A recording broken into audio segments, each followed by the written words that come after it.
This is the Stop Playing podcast with Sham and Shaka. I'm Sham. I'm Shaka. What's going on, Sham? Everything's cool. Just chilling on a Sunday afternoon, getting my HGTV on. Yeah, I just finished a makeshift brunch at the Improvise, as we talked about right before the show, because I screwed up my order. But I did improvise while we had a slight technical difficulty. I finished the rest of it. That was great. Appreciate that you took full accountability for the fact that you screwed the order up. Oh yeah, I appreciate that. If I'm at fault, I'm at fault. I'm not gonna write an unjust letter and get embarrassed out here. I mean, let's not act like people don't do stuff like that, though. Well, people do it. I try not to do it because I know how I feel about those type of people. Like, so I try to avoid. I can't believe they sent me this with this on it. Actually, that reminds me. If you remember, I posted maybe a month ago, probably. I actually did. So I take that back. I try not to do it, but I did do this. You're immediately probably thinking about what I'm talking about. I definitely went on the chat and almost basically went off on Amazon for not delivering me something that I definitely did not complete the order on. Oh, yeah, it was still in your cart. Correct. Definitely still in my cart. Definitely sitting right there talking about complete this order. And I didn't even because I was sitting there talking about, I haven't gotten any notifications. It's supposed to be here in like 2 days. What's going on? And the lady in the chat was like, have you checked the cart? I mean, and I was about to be like, are you serious? I'm not, okay. Never mind. You have a nice day. And sorry I bothered you. And this is my fault. Yeah, that's the other thing. You got to take responsibility ASAP. Absolutely. So that type of stuff has been my life. I mean, I'm basically at home ordering stuff or doing everything virtually. I think I said, I don't know if I kind of mentioned it last show, but they confirmed this week. My job is like, oh yeah, I did mention it. But they are really doubling down. They're starting to send us stuff at the house to turn it into more of a home office, supplies and stuff we need. So that's it. If I'm not mistaken, is your office set up in like a call center environment? That's a big part of it. Yes. So that makes absolute sense. Yeah. To make y'all stay at home. Yeah, we have a big call center, and we also have, I mean, even sort of the tech room or whatever, or IT staff. They were remote, a lot of them anyway. Mm-hmm. So, everything we do with our customer base was either call center related or virtual over the internet. We email, text, all that stuff a lot. So we can do that from anywhere as long as they have the network set up. And that's basically what they said. And business has been good. So everything's been good. Right. So that's been my life. I just remember when I worked in call centers in college and stuff, how people were literally just sitting on top of each other. So, I mean, from a COVID perspective, that would not be so great. So, yeah, definitely keep people away from each other. Yeah. And I told you last week, my boss was like, look, I do not feel like checking people's temperature every day coming in the building. I'm not doing that. I'm not going to ask anybody to do that. Which for a large amount of people would be useless anyway, because if you're asymptomatic, what is the point of checking their temperature? So might as well just play it safe. Exactly. So that's been it. I mean, look, the city around us is open. I mean, you definitely, at least hopefully have had a good couple of days from what I can understand, right? Oh yeah. So my dad's birthday was yesterday. Yeah. And today is Father's Day. So it's been a good weekend. Your family is nicer than other families because from what you told me, you guys keep it separate. A lot of people would have lumped that together. You get one. Yeah, definitely. I'd make a point to make sure that we celebrate my dad and then celebrate Father's Day because it's not his fault he was born around the same time. And also, too, my dad's wife, my stepmother, her birthday is 2 days before Christmas. So we always try to keep it separated, too. So we end That's up good. with like, yeah, I mean, no one chooses when they were no one chooses when they were born. So it's not, unless Father's Day and his birthday are on the exact same day, which has happened many times, then we can't help it. But, as much as we can, we try. Judging by what I've been told by a lot of people who were born on gift giving holidays, um, I would say your family is in the minority of how they treat that situation. Oh, I know it. Yeah, because people I know who were born, like I was born around Thanksgiving, so that's not really a good example. But people who I know were born around Christmas or a day like Mother's Day or Father's Day, they'll usually say like, "Yeah, our family just lumps that in together. Like it is what it is." That's So so good, rude. good for you. Yeah, it's very rude. But people are animals, man. I mean, look at what's going on right now. We'll get into it. Right. So good for your family to celebrate. That's awesome.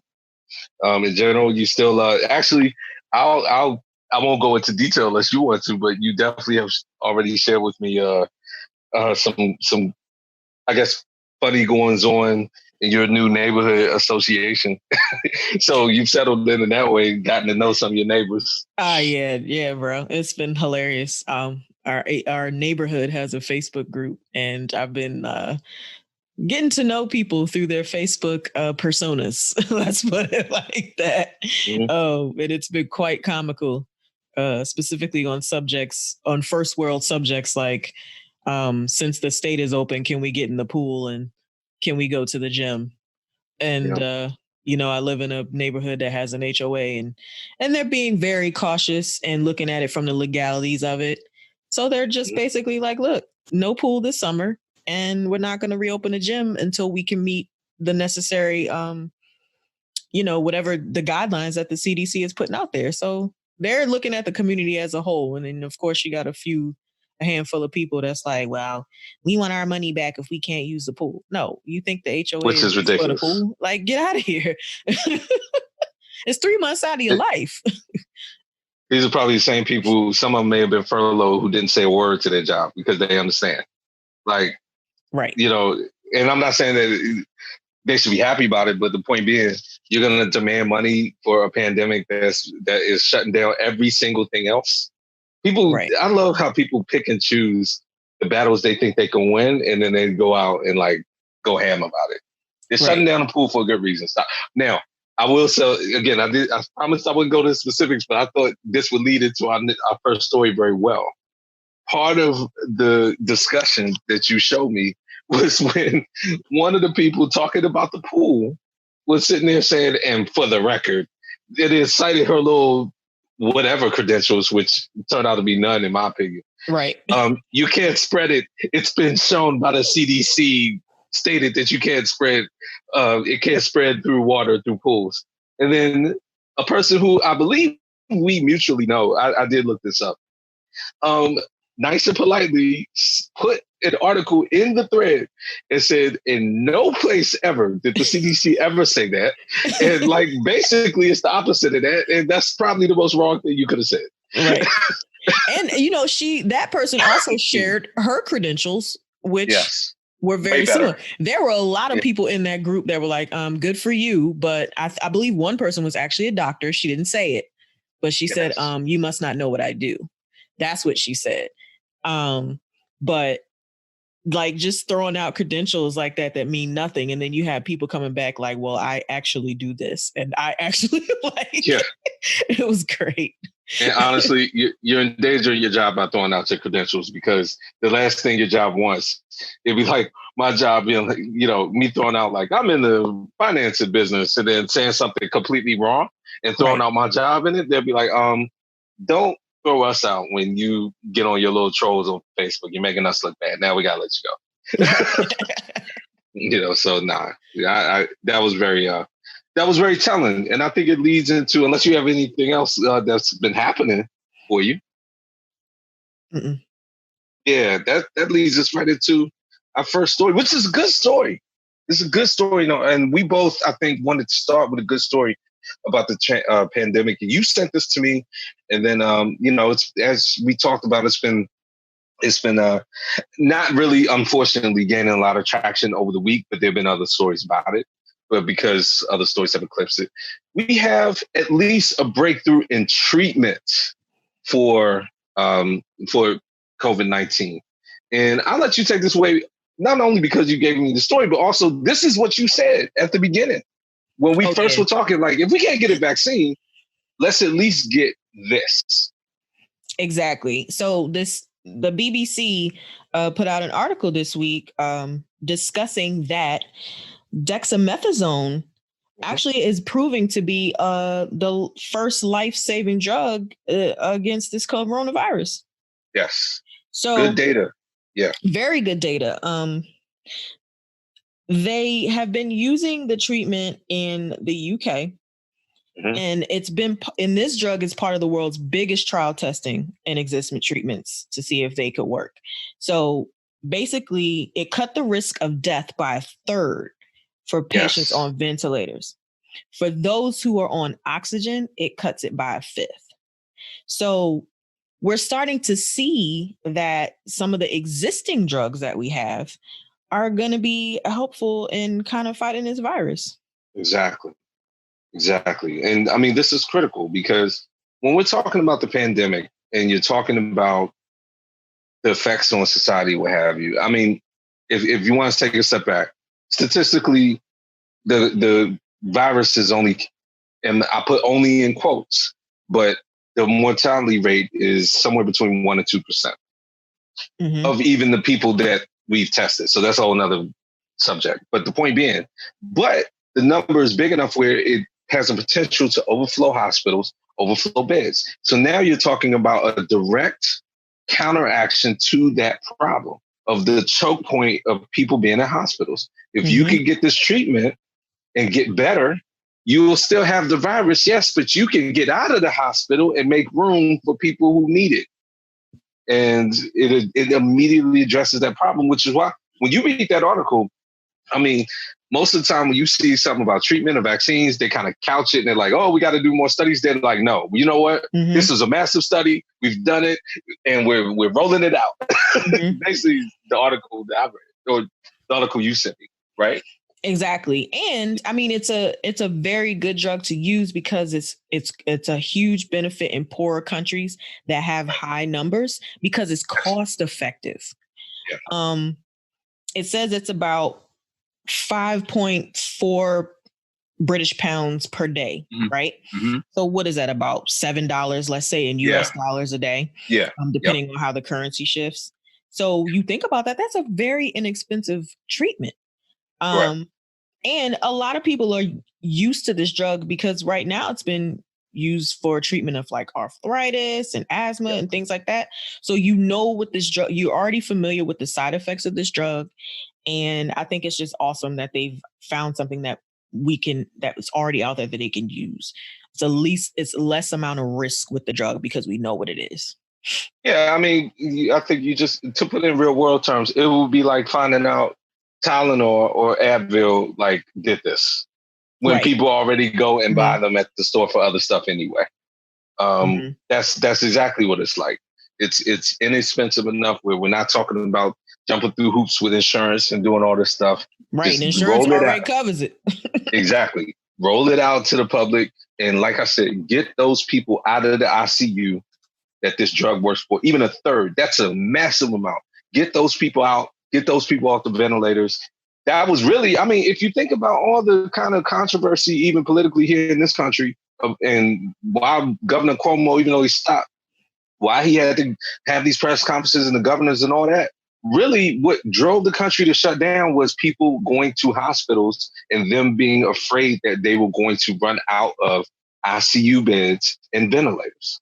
And this directly addresses that, which is why it's frustrating that it hasn't gotten more play, but this is America. And for reasons that we're about to go into right now,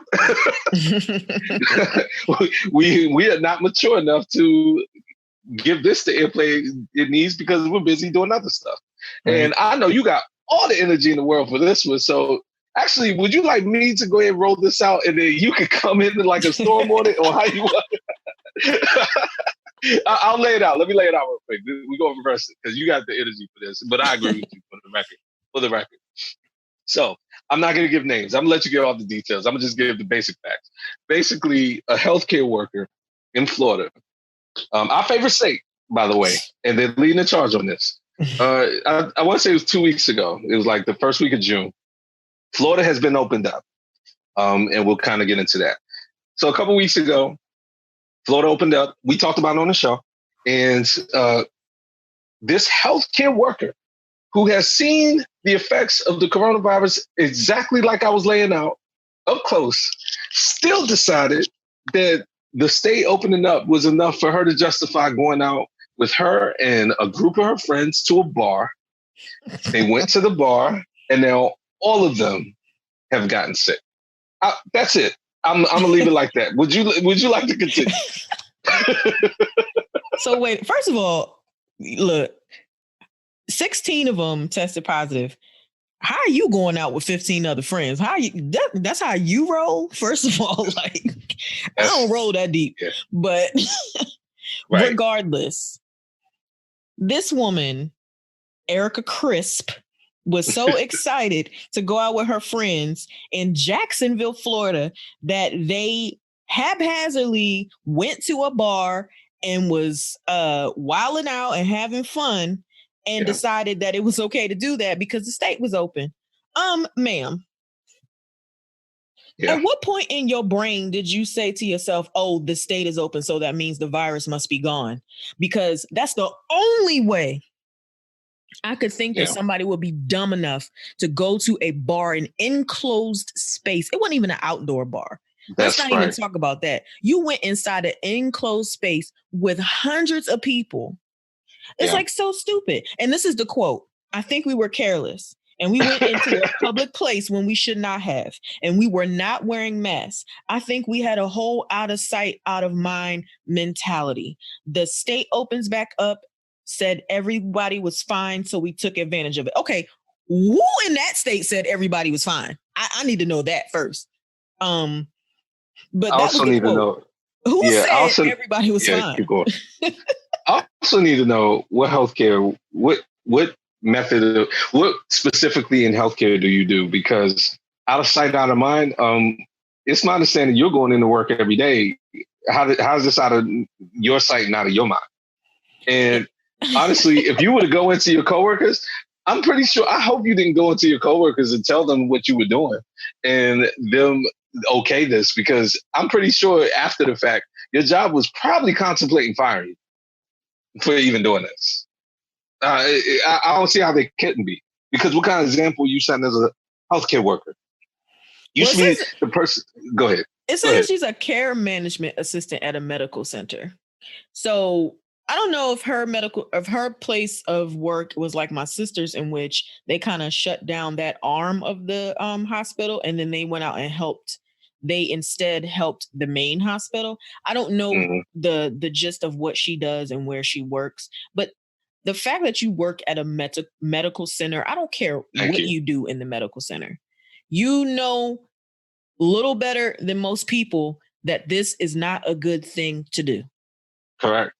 I put it this way, and I hate to sound very reductive, because you're right. I used to work somewhat in the healthcare industry, so I know there are little nuances. But to me, it boils down to one of two things when you're talking about healthcare. Either you're dealing with patients or you're not dealing with patients, meaning you're on sort of the administrative side like I was, and you were dealing with paperwork and finances and insurance and stuff like that, or you're directly dealing with patients and you're helping them.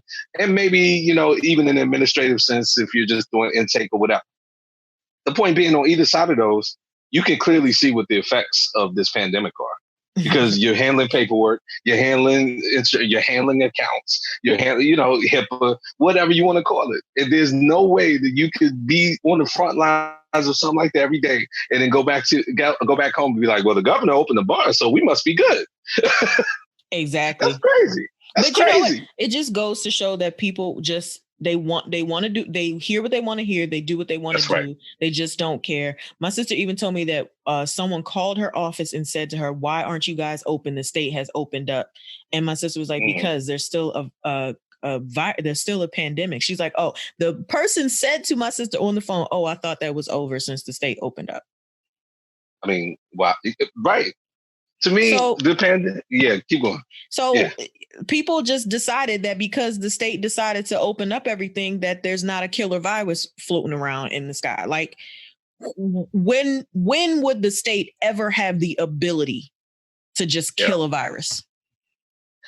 I've been struggling this whole time, and I know we've been railing week after week, and I've been talking about how immature this country is and this and that, and I've been railing about it on social media and stuff too.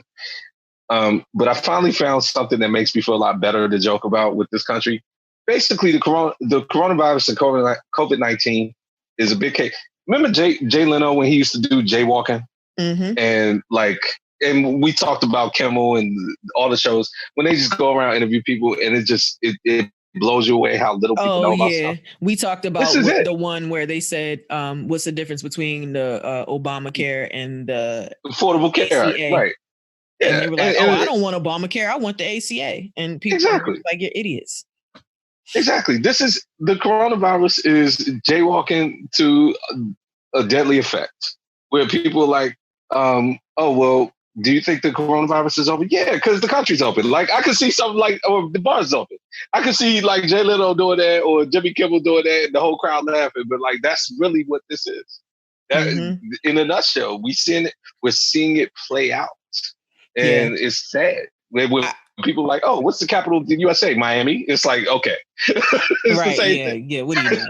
I have posted this in one of your comment feeds, but I've been saying this for the whole week.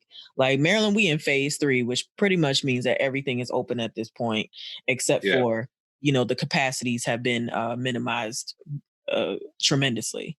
And people, I'm in various groups on Facebook, and one group is like a DMV group where they plan and they meet up and they do things. And somebody was like, so what are y'all going to do? Blah, blah, blah. Phase 3, everything opening up, gym, blah, blah, blah.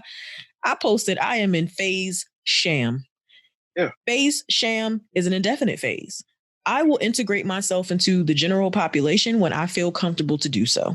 Like, y'all letting the government tell you when you should or how you should be concerned with your own health. That's stupid. Yeah, I mean, the post that you're talking about, to that very same point, you put a name to it. I basically said, the post that I posted, I forwarded the article that said that DC ignored, all signs of the surge of infections, and people were going out. And then I captioned it by saying, I have my own phase. You guys have a good time out there. Exactly. Because I'm not doing it. And we both were basically saying the same thing. You put a name to yours, but it's the same thing. Like, I'm not going to let, whether it's the government, whether it's my friends, whoever, tell me when I should feel safe to go out there, because I know for a fact the virus does not respect these things. You have to, what we talked about last week with New Zealand, and we'll move to the next story right now. But with New Zealand, you show respect to the virus first, and in turn, the virus will respect your population. New Zealand showed respect to the virus by understanding how it spread and shut itself down. And the virus has, in effect, quote unquote, shown respect to them by not showing up for 2 weeks plus. And until America does that, we will have this effect, which kind of moves me to, unfortunately, the next. Really, it's not even a story. It's just more so, I guess, a commentary on where we're at right now. Mm-hmm. We talked about the discrepancy, between minorities and non-minorities, white people, especially in infections, but more so in mortality. Everyone gets infected at the same rate, but mortality is higher, a lot higher amongst Black people and people of color in general. We briefly mentioned food deserts a second ago, so I'll start there and then kind of go to what prompted me to the story. I saw a story in the DCist, which is sort of a smaller publication here in the DMV. And it really just focused on the DMV, but the microcosm of the whole country can be taken from the story, which is basically this. Ward 7 and Ward 8. So DC has 8 wards. And Ward 7 and Ward 8 are in Southeast DC, which is basically not only one of the biggest, but also a lot of minorities there and basically the poorest of the wards in DC. Also a lot of crime and stuff like that. So what it was saying was that there are 3 grocery stores in Ward 7 and Ward 8, which between those two wards have 150,000 people. Okay? There are 3 grocery stores there. You got convenience stores and stuff, but 3 certified ones. Whereas I live in Ward 1. Now, Ward 1 is not the richest ward, but we're in Northwest. This is Columbia Heights. We're not that far. We're basically about a mile from the White House, or not White House, mile from the Capitol and all that stuff. But Northwest in general is the biggest quadrant and also probably the most affluent. My specific neighborhood is gentrified, and this is Ward 1. We have 90,000 people. There are 9 grocery stores just in this ward. So between the 2 wards in Southeast, you got 180,000 people or 150 however. You got 3. You got 9 here. If I go on Instacart right now, I can have groceries in less than 2 hours. You go on Instacart down there, you might not even get any store popping up in the first place. And if you do, you probably got to wait a day or 2. And the groceries will not be good. All of this contributes to what then drove me to go down this rabbit hole in the first place. That article came out 2 days ago. You and I both have a friend of mine, and you know her.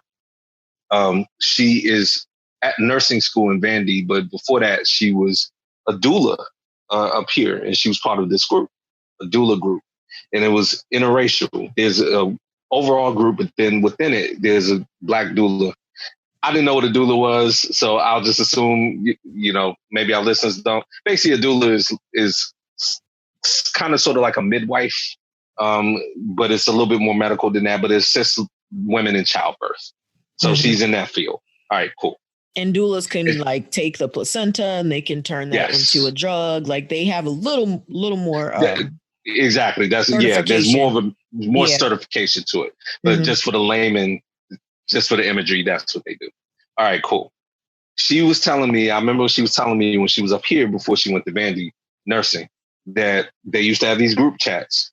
And in the chats, it was 90% white and only a few Black people. And the white doulas would sit there and talk about, amongst other things, how different Black women were than other women and how they had to do different things and treat them differently and medicate them differently. And they were saying that the worst part was they didn't think they were saying anything wrong. They thought they were saying okay stuff.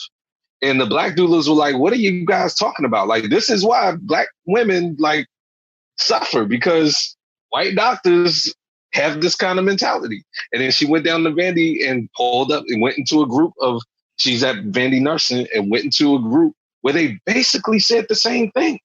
And then I found this, and she told me this years ago. And I've heard this from other doctors, and you probably know doctors. I saw this on one of my shows that I watched. I can't remember if it was Grey's Anatomy or if it was Chicago Med, but this was a topic as well. How Black women are suffering in hospitals because they're not getting the same type of care or treatment for specifically childbirth procedures. Because they're not putting in the type of energy and care into Black women, and they end up dying from childbirth or having more complications than white women because they're not treated equal. The standard of care has shifted.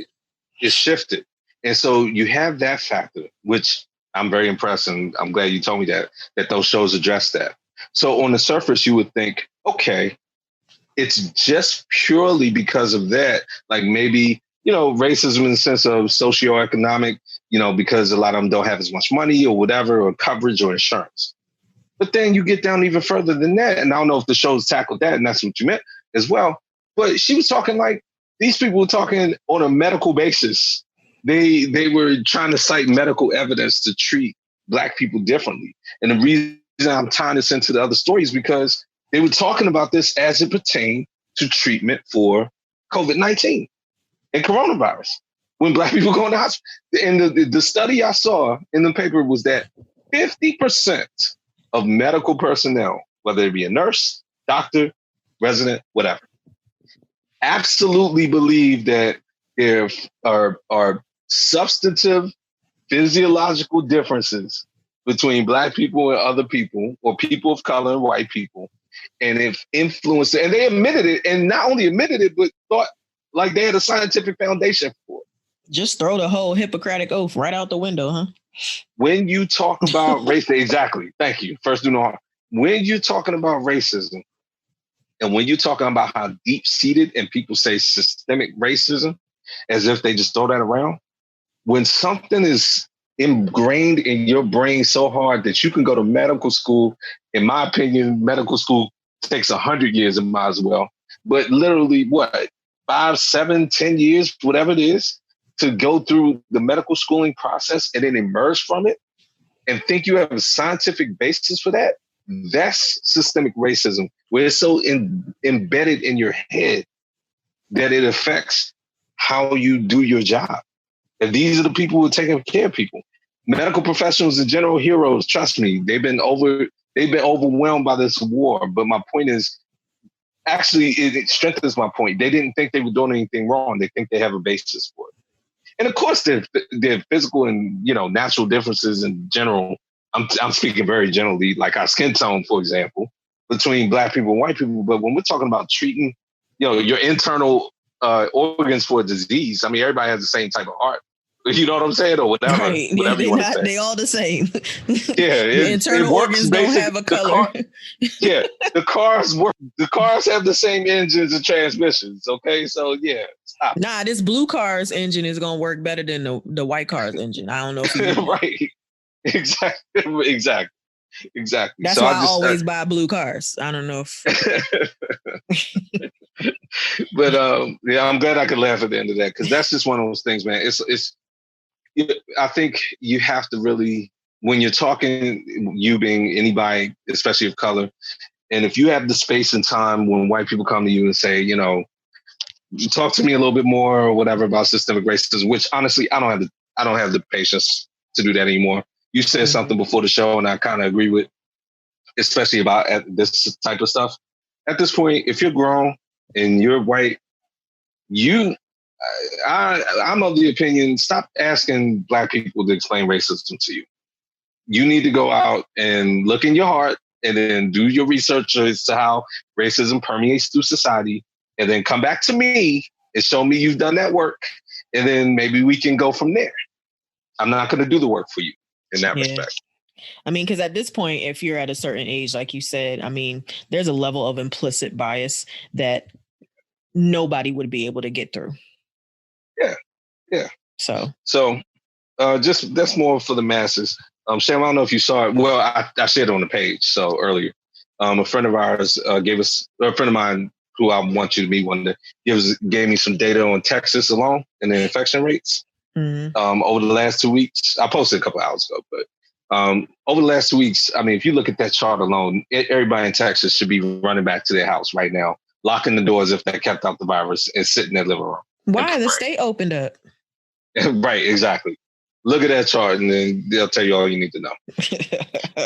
But at least we have some treatment. The southern states, though, the from the south, the mid-south through the southeast has seen a spike. So and those were the ones with the most cavalier attitude about the virus, in my opinion. So there you go. Now, on to the other big news, of course. There has been, unfortunately, actually a few things in the news. And unfortunately, we got to kind of go quick through them, because if you stay on them all day, you'll go down a rabbit hole. But we should at least talk about Rayshard Brooks in Atlanta, because it goes back to something we immediately talked about last week with the police. So the video came out. Yeah. And Rayshard Brooks, 27, I believe he was, a Black man in Atlanta. He was going to a Wendy's. He was in the drive-thru. He fell asleep in his car. I mean, there's no other way to put it. Failed to breathalyzer. So he fell asleep in his car in the drive-thru. Because he wasn't moving and stuff like that, other patrons called the police. The police get there. Clearly, obviously, that's a sign of intoxication. So they go through the whole exercise with him, get him out of the car, do a road test and a breathalyzer. He fails the breathalyzer. So all this takes about maybe 20 to 30 minutes. Everything's going okay up to that point. He's very calm and cooperative with the officers who have body cams, and then there's also cams from Wendy's. So they make the decision to arrest him for a DUI, and as they're trying to cuff him, he starts trying to run. So that's when things escalate quickly. He runs. In the process of running, grabs one of the tasers, which, man, I don't know where people get these ideas, but he was successful. He got it. He got the taser and ran off. I think he tried to tase them, but they definitely tased him or tried to. So he pointed back at them with the taser, they tased him. But then he kept running and didn't bring him down. One of them just flat out took out his gun as he was running away, shot him twice in the back, I think, at least twice. He falls to the ground, and then with the Atlanta, not DA, but one of the prosecutors who ended up charging the officer cited. I haven't seen this part of the video, but I know I've heard it. He kicked him after he was down. Did you see that? Have you seen the video? I didn't watch it. Okay. Well, apparently he kicked him after he was down. So that probably was a kick. He probably would take back that whole night, but definitely that kick sealed the deal as to why he got charged. So a couple things came out of that. Protests. Yeah, I mean, man. I'm laughing at this quote from the lawyer. Go ahead. What's the quote? No, what's the quote? Jesus. He said, Mr. Brooks violently attacked two officers and disarmed them. When Mr. Brooks turned and pointed an object at Officer Rolfe, any officer would have reasonably believed that he intended to disarm, disable, or seriously injure him. The object in question is a taser. What in the heck was that dude? How was this officer going to be seriously injured by the taser if he wasn't even close to him when he had turned and pointed it? He had already ran off and turned around and pointed it to him. Either way, they should have gone for the legs. I don't understand why we killing people for this type of stuff. I like how you said the object as if the officer didn't know what he was. It was the taser because he grabbed it from one of your officers. Exactly. That's why I was laughing at the quote, and pointing an object. Like, get out of here. Yeah. So so that's I guess Rolfe's lawyer. Yeah. So that was a little bit. I mean, I think the localities are reacting very quickly when these unfortunate things happen.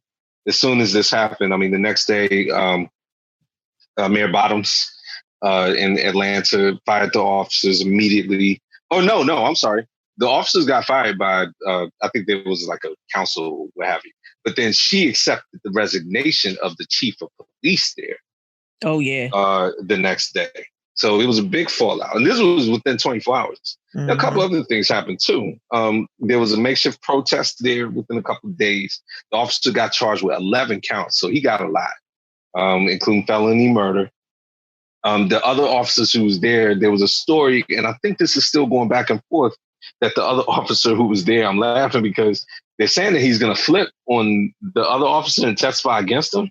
But then another report came out and said he's not going to do that. So that's still up in the air. But I've never even seen anything like that where one of the officers actually starts rolling on the other ones.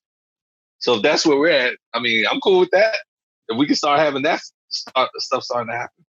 So we'll see how that plays out. And then the protest blocked. There was like a roadblock that they set up outside of the Wendy's on the main street that it was on. They weren't letting cars come through. I saw this on CNN. So they eventually had to break that up. And then eventually the Wendy's got firebombs, which was unfortunate. So this is all played out over the last couple of days. The officer got charged. I don't really have much on this at this point. Do you have any thoughts on it besides just another incident to fuel the fire? I mean, yeah. My only thoughts of this, and I've already said it, like, what happens to just aiming for the legs, you know? And I'm actually glad that these district attorneys and prosecutors are really taking these things seriously now and just going ahead and just quickly saying, oh, no, this is wrong. Charges brought. Let's go. So, I mean, obviously we need convictions, but the fact that there's a quick turnaround on the charges and indictments have been a vast improvement from where we were even 5 years ago. Exactly. So in the conventions, obviously that's going to take some time. So we have to take what we get right now. This is progress. This is the best we can expect out of the situation at this point. Yep. All right. So rounding out the news, we had a busy week for Women's to 45. So Sam, if he had to go by weeks, we like to have fun on the show with 45 and say whether he had a good week or a bad week. I would put this in the bad column for him this week. Would you agree? It tells you how he feels. Even, and this is fresh news. Even he got some bad news yesterday that we'll get into right before we end. But let's start with like the substantive stuff. There were a few Supreme Court rulings this week, and I felt like the Supreme Court, and you felt like it too, and sent a lot of this to me. I mean, were they coming for him this week? It seems like. Apparently, he thought so. Yeah, it's ironic though, because we also discussed this when we in our first season during the primaries and actually around the election time when we talked about the importance of who you select, because especially for the presidency, because that person has the power to change the Supreme Court. Yep. And thus far, that has not been working out in 45's favor to our delight, obviously. Correct.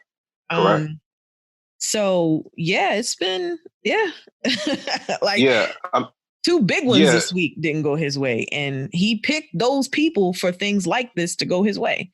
So and if you can lay it out real quick, but before you do, you touched on one thing. We touched on it a few times because we touched on it in the first season, like you said, and then there was a ruling. I want to say it was last year, so we mentioned in the second season about how.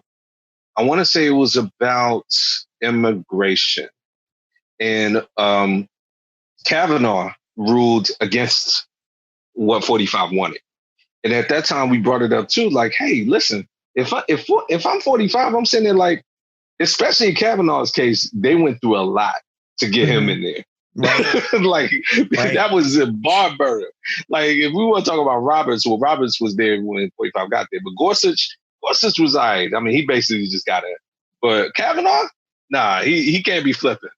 Now I don't know how he voted in this case, but yeah, if you can lay out, a couple of these stories, and we will roll through them.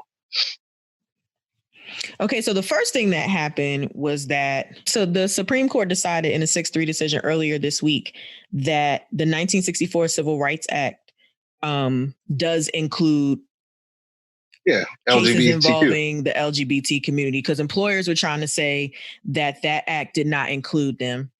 And the Trump administration had sided with that argument. But basically, like I said, 6-3, the court is like, no, you can't do that, which is a big win, because the thought that employers are out here trying to fire and hire people based on homosexual, transgender people is just crazy. Person or traits is ridiculous. Like, that's absolutely like the idea that somebody would be like, oh, you're transgender, you're fired. Like, that's crazy to me. I mean, it's just so crazy that somebody could look at the Civil Rights Act, look at what it says, and then say, okay, so I know it's saying that everybody's supposed to be treated equal, but what it really means is everybody except these people. It's like, what? Like, it flies in the face of the act itself. All right, well, good. So that was one defeat. But let me just note that Kavanaugh actually dissented on this one. So he did dissent. Okay, he dissented, so he's one of the three. Clarence Thomas, obviously, who dissents on everything, but we'll get there. Good gracious. And I forgot the other one, but 6-3 is big. Yeah. So. It's probably Alito or somebody, I'm thinking. Oh, it was Alito, Thomas, and Kavanaugh. Yeah, that was just a guess, but I guess a good guess. Yeah, good guess. But all right, and so we have after that. Oh, I don't know which one was first, but I'm glad you went to that one first. This one was first. Oh, okay, cool. Which is why the second one was so like, whoa. Yeah, DACA, right? Mm-hmm. So what's so interesting about this is that DACA hasn't really been talked about. It was talked about a little bit during the Obama administration. Then it came up again when Trump basically made an executive order, which is what surrounded this case. He issued an executive order, DACA, and I'm sorry, I do not know what the acronym stands for, like exactly, but I know that it centers around immigrants. It's the dreamers. I know is the sort of colloquial term for it. But people who are in this country, especially children, right? If you were born here, um, of immigrants. People who are born here are already citizens. Parents who have children here, through that vehicle of having children here, can apply for citizenship, and through the DACA Act, it would allow them, I guess, an easier path for it. Mm-hmm. And Deferred I hope I action didn't. for childhood arrivals program. There it is. Thank you. I was almost on the verge of butchering it. You saved me quite a bit. But yeah. So, but that's the gist. If you have a kid here, and so really Trump's sort of animus behind the executive order was that, okay, well, that's really just a backdoor for illegals to bring or have a kid here and then stay here. So he issued an executive order to rescind it. And the case is now ratcheted up. And basically the ruling was that the order was unconstitutional, that he can't do that, that we have to legislate this. And the way that he went about it was not a constitutional. So they really took what he did and threw it right back in his face, which is, there's, no bigger rejection of 45 than doing something like this. Actually, Kavanaugh dissented. He dissented on this one too? So yeah. Kavanaugh been rolling. He been with the program. Yeah, he been doing what he's supposed to do. So it's been, but Gorsuch though. Gorsuch. Nope. So what did Gorsuch do? He dissented. All the folks that you would expect to dissent, Thomas, Alito, Gorsuch, and Kavanaugh did. It was the rest of them that was like, this is crazy. So this was 5-4. Mm-hmm. Okay, the other one was 6-3. So I guess Gorsuch, I didn't hear his name in that other one. He dissented in the other one. No, Gorsuch didn't in the other one. Okay, that's what I thought. All right, yeah, cool. It was Alito. You're right. Yeah. So Roberts then is really the problem. He was the deciding vote. Yep, and he's been doing this. Roberts was also the deciding vote when they tried to flip Obamacare before they took it to a vote. And I think Roberts.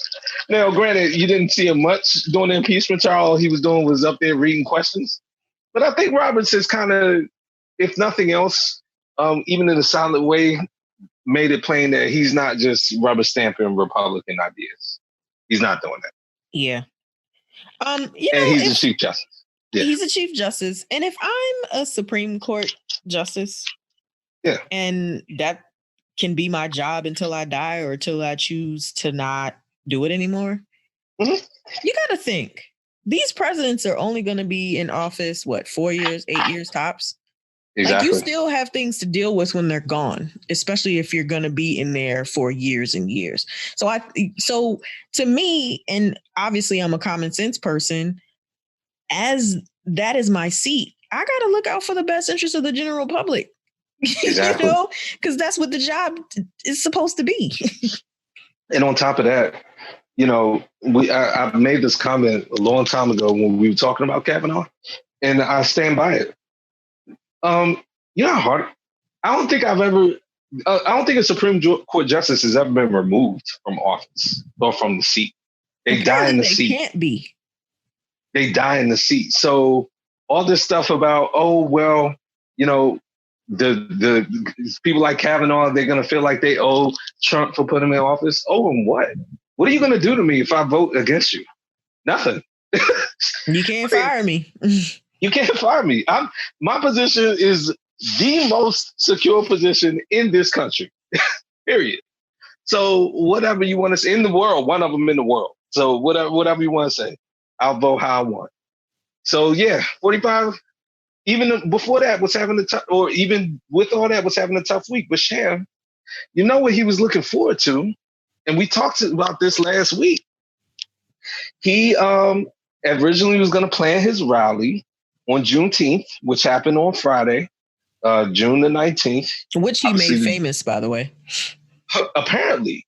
See, he was feeling real good in that sense because we talked about last week how he graciously decided to move his rally from Juneteenth because people thought it was disrespectful.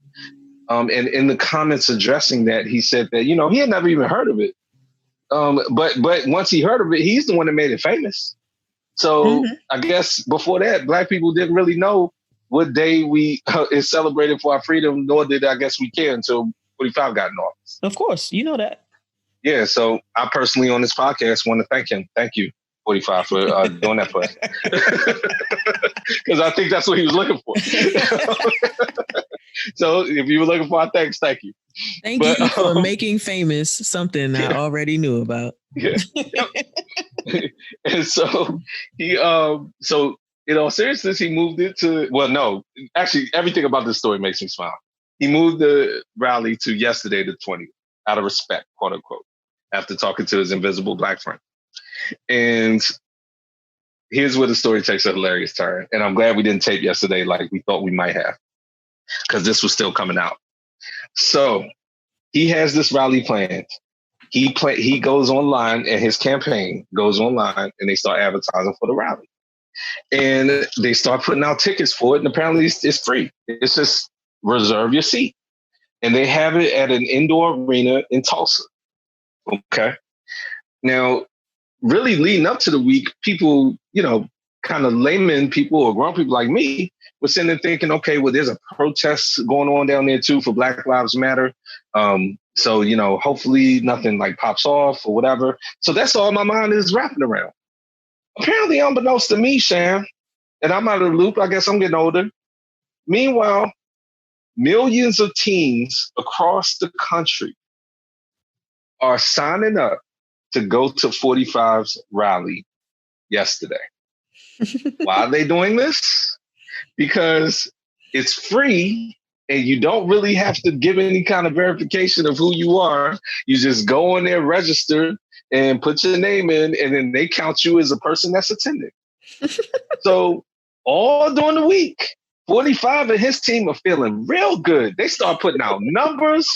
Oh, man, we got 500,000.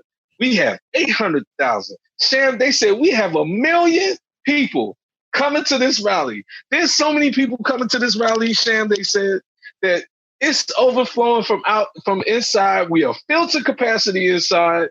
We got to set up another rally outside that the president's going to do you guys a favor. He's going to come out. He's going to speak to you guys first before he comes in and does the rally. So they set up this big stage and all that outside just for all these millions of people.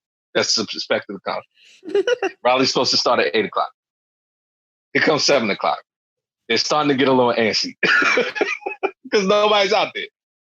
So then, as verified on social media, they start sending out reminders to all the people who are registered, like, hey, there's still time, get down here, we still have space. Then they start sending the people who they thought they had to put outside. They were like, well, you guys can start coming inside now because, there's a lot of space in here. And they started to get nervous, like, where's everybody? So the rally starts. And Sham, remember the joke we were talking about the Washington Redskins and how nobody shows up to the games? Oh, yeah, it's plenty of season ticket holders. They just say... Right. They took a picture of inside the Tulsa Arena, which is supposed to hold 19,000 people, and that thing looked like the worst Redskins game ever. There were a few people down on the floor. There was the stage, and then there were a few people in like the immediate sections behind it. The whole upper deck. Remember that joke I said about somebody sliced it off with a knife of the whole bowl and nobody would have got hurt? That's what happened. So, and then they had to cancel the outside event at first because nobody was coming to that. So they packed that up, took the stage down, did all that. So then one of the campaign managers goes on Facebook and, of course, or social media. And, of course, he says, there were all these people that were going to come today, but the Black Lives Matter protests, he didn't say Black Lives, but he said the leftist protests and all these protests stopped them from coming in and intimidated them from coming. So that's 45 and his team story. So then, as a self-proclaimed part-time troll, mm-hmm. I appreciate the trolling possibilities of this whole thing. Like, millions of trollers. Because I do believe that there were a lot of tickets being claimed. But I think the majority of those tickets were by trollers who grabbed them up because they were free with no intention of going, just to make Trump look crazy. Your belief is founded in evidence. The reason I'm spending so much time on this is because I'm getting to the end of it right now. So then all of a sudden, all kinds of people famous people. Steve Schmidt, who we talked about a little bit, he's a contributor on MSNBC. He was the person who basically was behind Game Change, who he worked for McCain, and he was one of the people who brought Sarah Palin, but now he's flipped and whatever. He goes on social media and says, so I just found out, I was sitting here asking my daughter, his daughter is like 17. I was sitting here marveling at how nobody showed up to the event. And my daughter just revealed to me that her and a bunch of her friends, and basically millions of teenagers across the country, not only bought tickets for themselves, or not bought, but like got tickets for themselves, but apparently a person could get hundreds of tickets. He was like, my daughter and her friends had like 500 tickets between the four of them. And so he posted that. Now, he wasn't the first person to post it, but he posted that. And then a bunch of other people like his age was like, yo, my kids just told me the same thing. Like, blah, blah, blah, blah, blah. All their friends like bought hundreds of tickets amongst each other. And then AOC, who we've talked about, she retweeted back to the campaign manager who was like, all these leftist people stopped it. And she said, no, what happened was, and I'm paraphrasing, but I got some of the words right. She said, your campaign just got rocked, and she put rocked in capital letters, by a bunch of teenagers all across the country who were using TikTok and coordinated this massive effort to troll your campaign and pretend like all these people were coming and you set up all this stuff. And what are you guys doing? And all of this broke between last night and this morning. So they called the generate. I haven't heard this term before, Shan, especially we're using Zoom right now. They call some of these the Zoomers, I guess a take off Gen Z. We got to give big props to Gen Z, Sham. This was a massive troll, apparently. Yeah.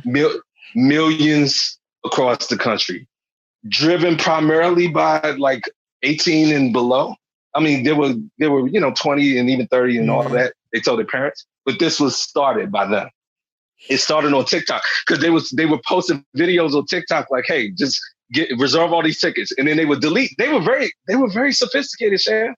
They would do it. And then they made sure they say, look, go tell everybody, post the video on TikTok and then delete so that nobody gets wind of it. They've been planning it for like a week. I seen a tweet that says Gen Z are the offspring of Gen X. So we really shouldn't be surprised. They're amazing. Yeah. But this is great. I mean, incredible. People our age, people older than us, one of their favorite pastimes is to bash on young people. But come on, man. You can't do it any better than this. Yeah. So it's spectacular. So 45, he was extremely embarrassed about this. Extremely. And we'll spend some more time talking about Juneteenth. So we won't mix it in with this. Unless you have anything else. I wanted to end it on that note. Because 45 was in there with crickets, talking all types of trash last night. That's all the political news I got to take before we keep going. It was great. I mean, it was the ultimate troll, and I appreciate that. Absolutely. Spectacular. Want to get into some entertainment? Yes. And actually, Stan, the first story was kind of out of nowhere, and it ties into something very important to me that I'm really ashamed I haven't mentioned on this show up to this point. So let's start with it. Dave Chappelle. Dave Chappelle came out with a special last week. Now, interestingly, it was pushed out on YouTube. So most of the time when you think Dave Chappelle, especially lately, you would think Netflix. That was my first thought. But this was only on YouTube. From what I can tell, and you've done a little footwork, really, it's primarily on YouTube. That's where you have to go. It's 30 minutes, basically, and it's called 843 or 846. 846. I had it. 846, thanks. I had it here, but basically that commemorates the amount of time that Officer Chauvin, or former Officer Chauvin, kneeled on George Floyd's neck and killed him in the process. So I don't really know what the story was behind this in terms of what led up to it. I'm thinking this was a preordained concert and Dave Chappelle still decided to have it, even in spite of COVID, or if he just woke up and decided to do it. But the format I think a lot of people have seen it, but a lot of people haven't. The format was it was staged outside, and it was sort of I use the word picnic style, but it was just people came up in folding chairs, families, and they kind of just made sure they were distanced. It was a very small crowd. I would put it at less than 500 people outside. It was like an amphitheater type of situation. And he had a stage and he went up. And it was very recent, clearly, because George Floyd had happened. And that's why he named it the special. So it had to be within the last 2 or 3 weeks, and or at least taped. And basically, he uses that time to do social commentary. There's no other way to put it. He threw some jokes in there, but he really was talking about racism. He was talking about what happened to George Floyd, the killings of Black people in the country. He was very serious. I mean, he was a comedian, of course. He's Dave Chappelle, but he was very serious, and it was very poignant. You have not seen it, correct? I have not seen it. Yeah. I didn't even know about it until you said something to me today. Like, I've been on HGTV every day. I haven't seen anything else. So this is I'll put it this way. A great surprise. A lot of people didn't know about it. And it came out of nowhere. And the fact that it wasn't on Netflix and it was on YouTube, I think threw a lot of people off, including myself, because you would expect it to at least be on Netflix, especially by now, but it's not.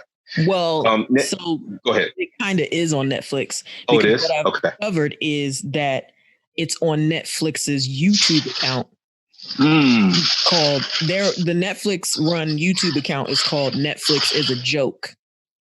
So that's actually their account. So it technically is kind of on Netflix. So they definitely had their hand in it. You know, when I saw, because I found it on YouTube and saw that name, and I thought it was just like I almost thought it was bootleg. I was like, well, somebody bootlegged it, but I'm about to watch it because that name makes you think that. But good. So it was very good. I encourage you to watch it, and listeners, if you haven't watched it, definitely watch it. People are saying that like Dave Chappelle is back, because of this. But my thing is, I think because we talked about his last couple specials, people thought that he was losing it and he wasn't as funny because he was, having the homophobic jokes and all that kind of stuff. I never thought he lost anything because sexist or homophobic, they were funny ass jokes, and it just depends on the way that you received it. But they feel like this is his way, I guess, and the article says atoning for some of the jokes in the past specials. The folks that obviously didn't care for the jokes in the previous specials find this refreshing and look at it as a winner. So I shouldn't even, I was saying right and yeah, but I was really more saying right and yes to the fact that I had read the same feedback that you read, because I like you, do not agree with that assessment. I, in the sense that I, like you, think his last special was good. And honestly, I think it's more of a reflection on the people watching these specials than it is on Dave Chappelle. He didn't do anything different in this one that he did in the last one. Right. I don't see it as an apology at all. As a matter of fact, what I see is a bunch of people who were a little bit too sensitive or PC in the last special, but because the issue in this special is the hot topic that it's okay to be PC about right now, and more than okay about, then they want to jump on and say, oh, well, because he's talking about this and I actually want to make myself feel good and co-sign with this, I'm going to say that he's apologizing. What does Dave Chappelle have to apologize for? And he would say that to all of our faces. Exactly. And he kind of said that in the special. Yeah. in both specials. And to me, it's one of those things.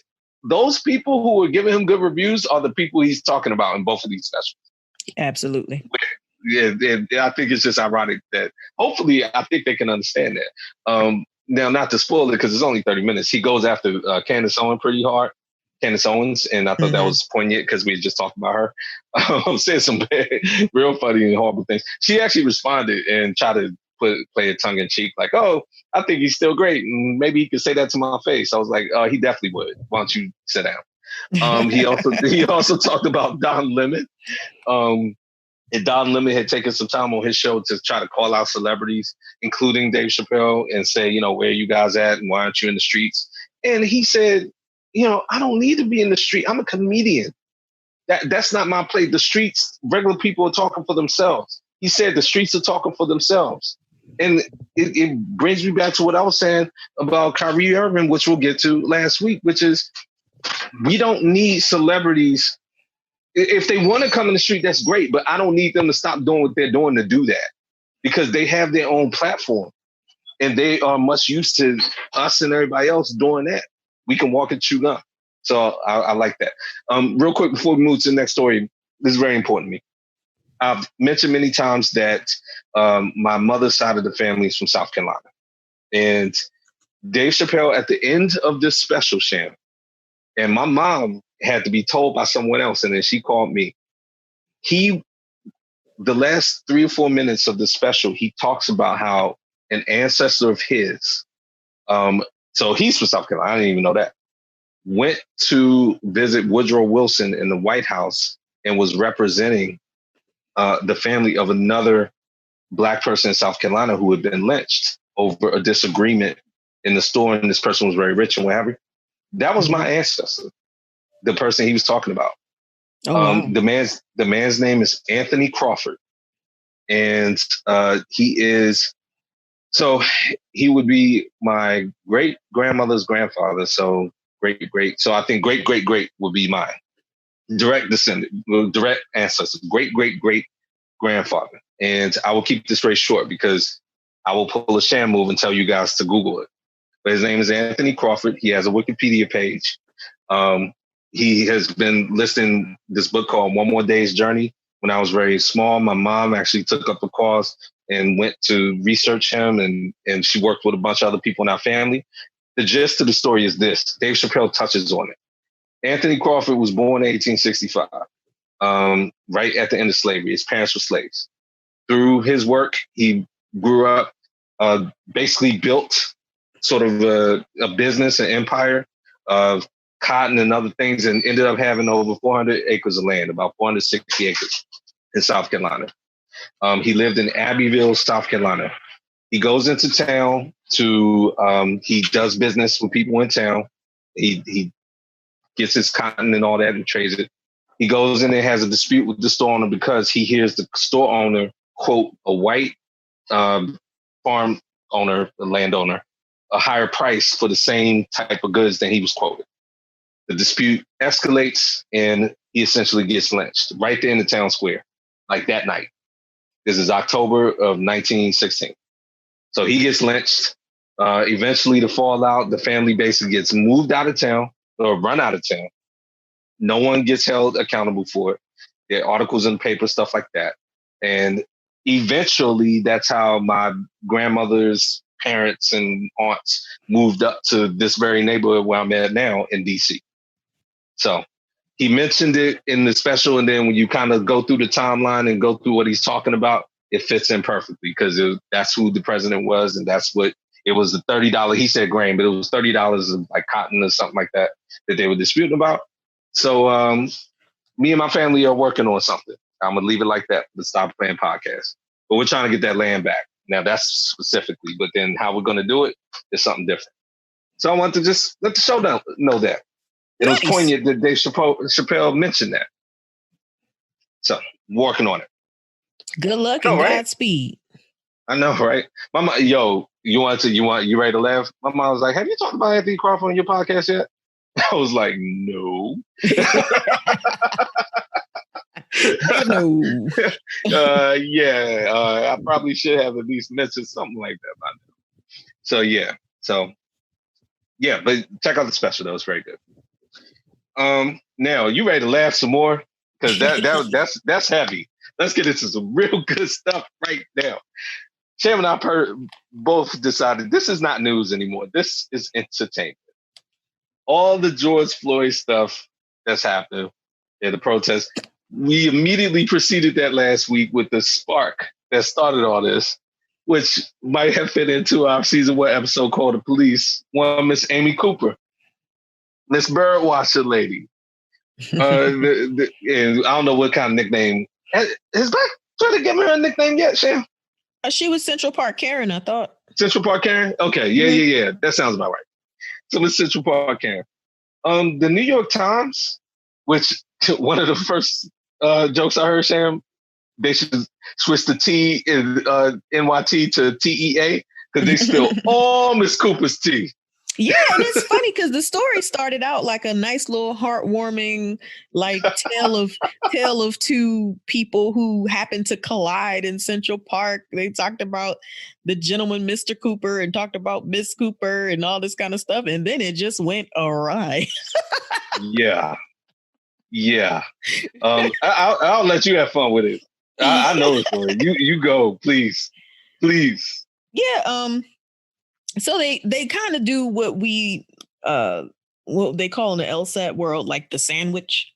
They talk about a good thing about her, and then they immediately go to like the opposite. So they started out saying, "Oh, she's an immigrant from Canada. She can be sensitive and caring, according to her friends." And then it's like, "But she seems to have a more contentious side." Like she tried to get her doorman fired. She gets into a lot of disputes, which the most famous one we talked about last week.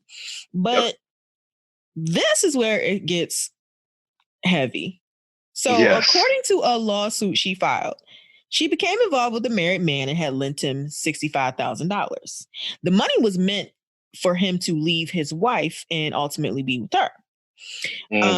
So when he didn't leave his wife for her, she wanted the money back and filed a suit in Manhattan. Homeboy was busy because not only was he telling her that he was leaving his wife to get the money, he was also impregnating a third woman.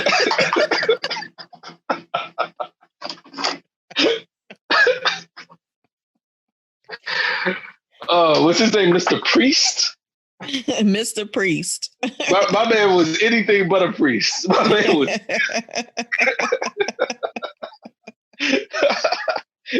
So, and what did he say in court, Sham, about her when asked about his relationship with her in court? I mean, I knew it was wrong, but she was gonna give me money and leave my wife. I mean, let's not only that, but me. Right. Y'all didn't listen. This woman's a stalker. Okay, I shouldn't have taken her money, but she was stalking me. But she was stalking me, so let's not act like this was my girlfriend. Okay, I just want to make that clear. She's my stalker. Oh, also, I forgot this part. The part of that money was to pay for the woman he impregnated to get an abortion. Yes. So she found out about the baby too, and was gonna pay for the abortion. Sham, have you seen a picture of Mr. Priest? No. I need to see him. My man looks like he certainly doesn't look capable of juggling 3 women and get money for one of them, but he is all the way doing that. He looks like the most nerdy accountant in the world, but I guess looks are deceiving because he was out here living his best life. But wait, then his wife got pregnant too. Yes, my man got his wife pregnant, got a third woman pregnant. The money was supposed to pay for the abortion for the wife's pregnancy so that they can make the divorce that much easier. Because if the wife got pregnant, that would complicate things. So that's why she gave him the money, in addition to the cost of the divorce. So, and the wife didn't even know about her. So my man was juggling 3 women, getting 2 of them pregnant, taking money from the other one to ostensibly end it with, and all the while he goes up in court, he's like, man, she was stalking me. Look, what you want me to do? At least I can get some money out of it. I want to be that guy's friend real quick, just to go off some drinks. And I want him to tell me his side of that whole story so I could laugh more than I'm laughing right now. Oh my God. The other thing you left out about Miss Cooper, not that it pertains to anything that we're talking about in terms of the story. I'm still trying to picture exactly how this works, but they said it multiple times in the article that she would talk to people, especially in the building, through her animals. That's what her neighbor said. So if she walked up to you, she was walking the dog. Basically, when I'm envisioning, they said she wouldn't look at you. So she's looking down at the dog like, hi, Sham, how you doing? No, whatever. And like holding the dog. How do you even like respond to that? This woman is crazy. Like, in all kinds of levels. That's why I couldn't even feel bad for her. But yo, Mr. Priest, her lover, Oh, homeboy, I was like, man, he is living his best life. Everything I read about him in that article was like, yo, he is out of control.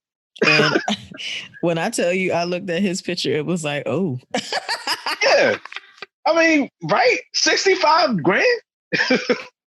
Just pimping out here. The fact that he is was a financial advisor at Lehman Brothers at the time, and she apparently worked with him there too. Like, why would he need $65,000 from you based on the type of business that you both work in? Like, that to me would have been like, wait, I know what you do. Why you need $65,000 from me?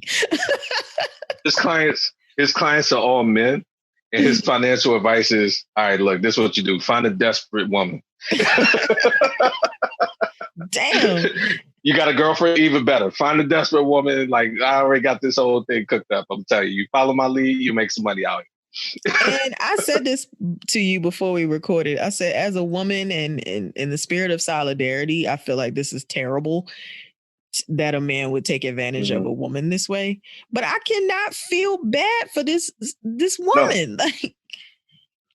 She's crazy and she's a racist. So you know what? Give homeboy all your money. That's money that would have been used to call the cops on black people. I don't know how, but it would have been used somehow in that way.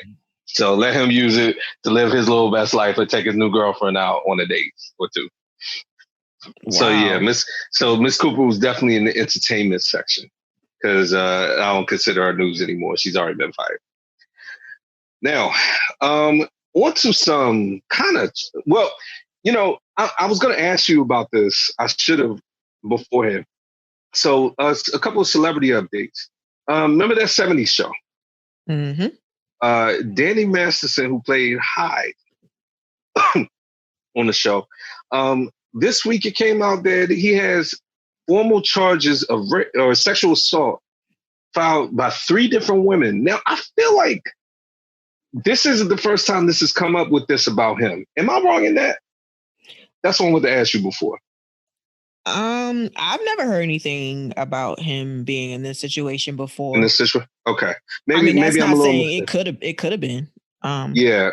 We'll double check that because when I saw it, my first reaction was I feel like I've seen a story like this before, and honestly, I didn't know that story had went away, but it's being presented like this is a new story. So very serious accusations against him. They just came out this week. It's 3 different women, so you know that's never a good look when you got 3 different stories from 3 different sources. Mm-hmm. So he is in a lot of hot water there. So, you're right.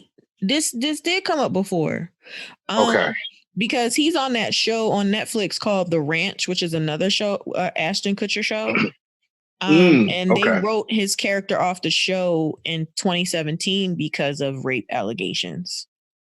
Wow. Okay. Yeah. All right. So, man, sounds to me like we may have a Darren Sharper situation where stuff comes up and then like it's kind of, I don't even know if it went away, but whatever. And then more stuff is coming up. Well, so it's like serial stuff. Also, apparently he's a Scientologist.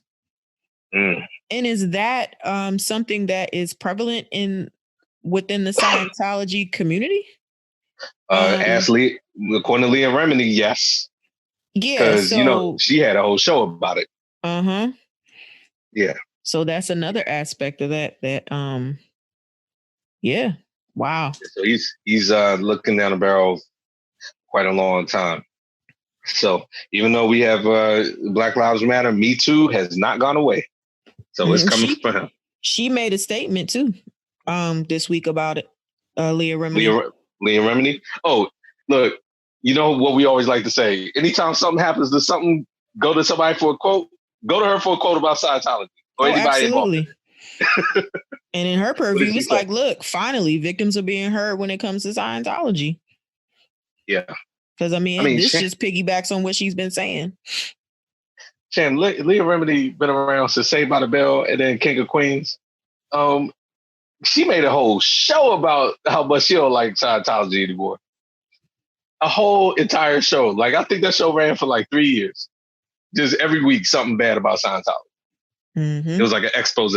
So I know she's probably all over this. Her tweet said, "Praise the Lord. This is just the beginning, Scientology. Your days of getting away with it is to an end." Like I said, don't call her in the court if it's time for sentencing. If he gets convicted, because she'll make sure that book gets thrown to him and everybody around.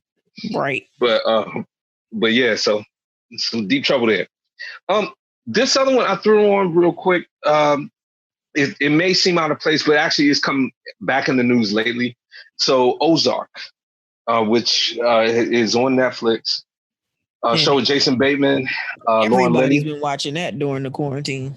Absolutely, and I am now one of those people. I silently went through the whole thing, so I'm now caught up.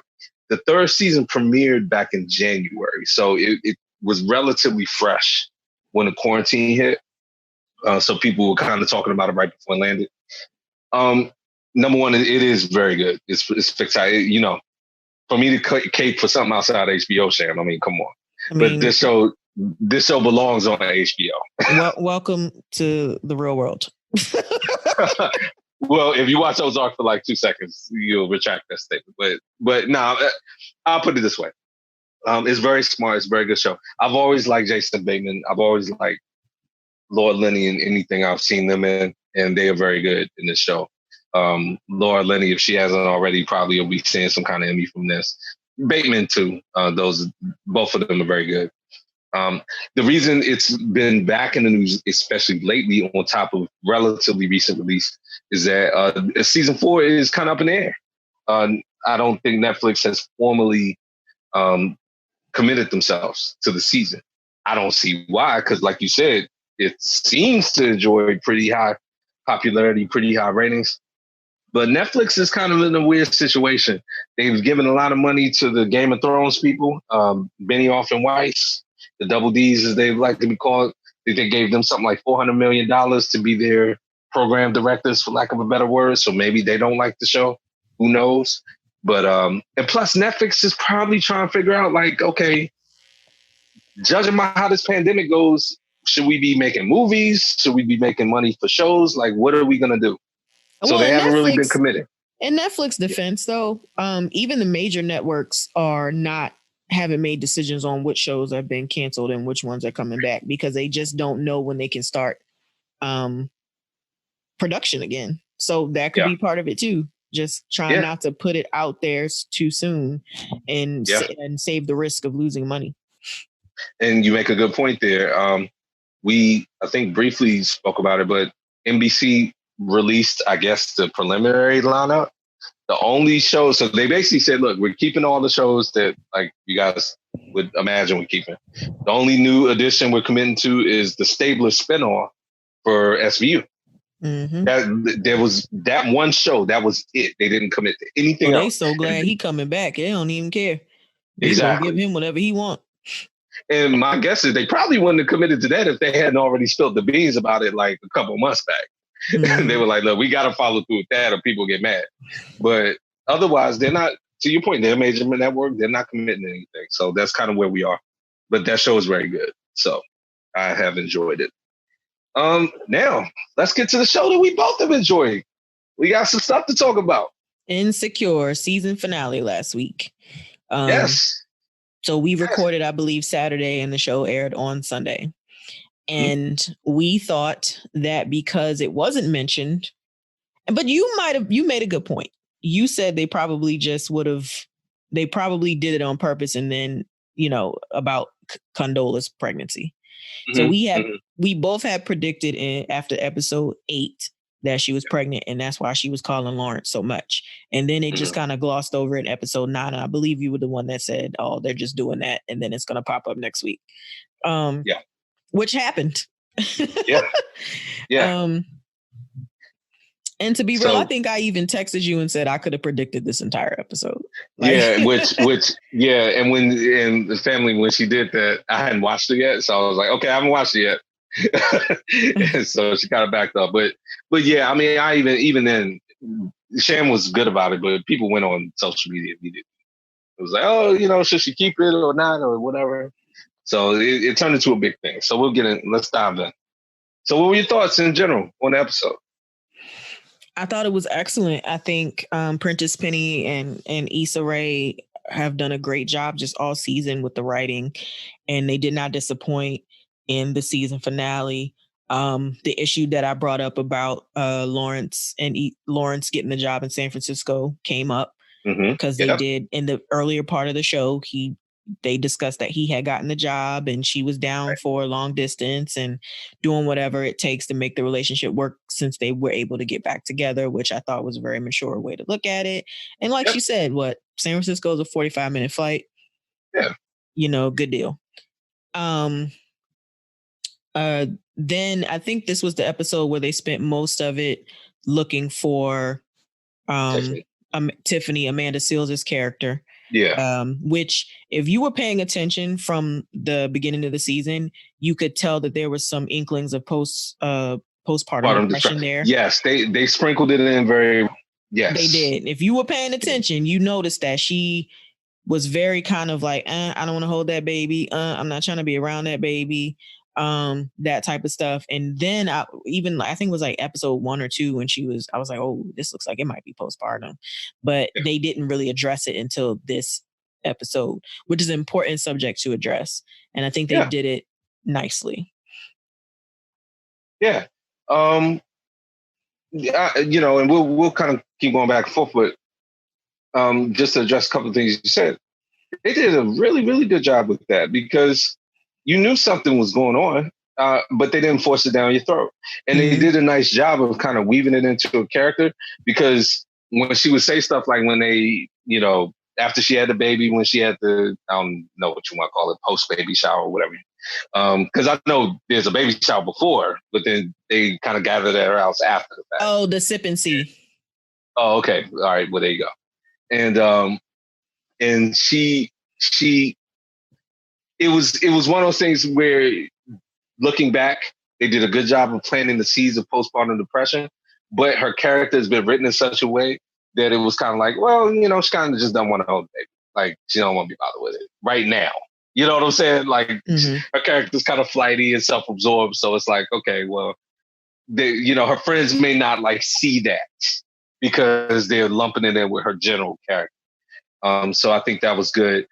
I like the way that they looped in, and we'll get to at least Issa and Molly, but really it's the whole season. And we've talked about how they've written where people see there's a problem, but they can't put their finger on it, but they know there's a problem and they don't know how to address it. And when it's his name, Derek, the Tiffany's boyfriend or husband, whatever. Yeah. When he was, especially like right when they were getting ready to find her, he was on the bus and they were on the bus and he was just like, look, you know, I knew there was something wrong. Yeah, I was trying, but I just couldn't see it. I didn't know what to do, essentially. Right. And when they showed Issa and Molly looking at each other, it's like, yeah, he's saying those words and you could put that in any relationship, whether it's a romantic relationship or friendship. There are times when there's something wrong and you can't put your finger on it. And therefore, it's impossible to address, even if you try. And that's a lot of it. That was it. And I think that was a good vehicle for them to use to do that. So that was good. And then, you know, we'll go back and forth with the other thing. They addressed my fear last week and did it in a good way. They did not wrap.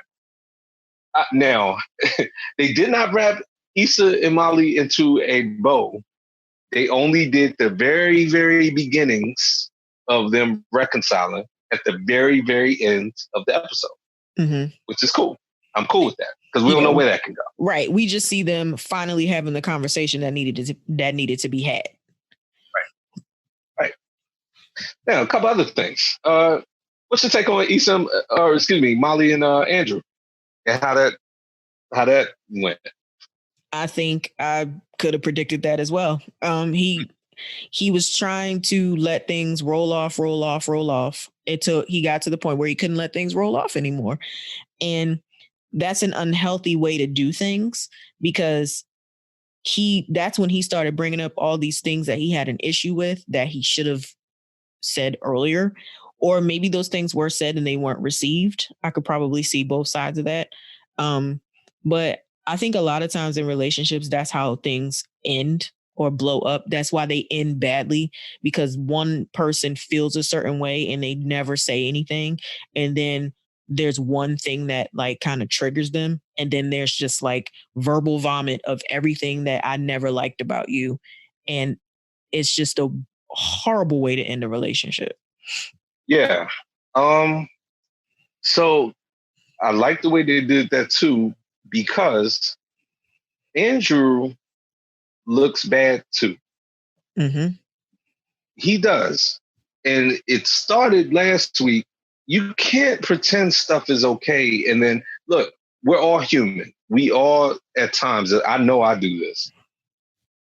Something will immediately happen. And just for the sake of keeping things moving, I'll just dismiss it. And then it'll grow in me and I'll get more mad about it later.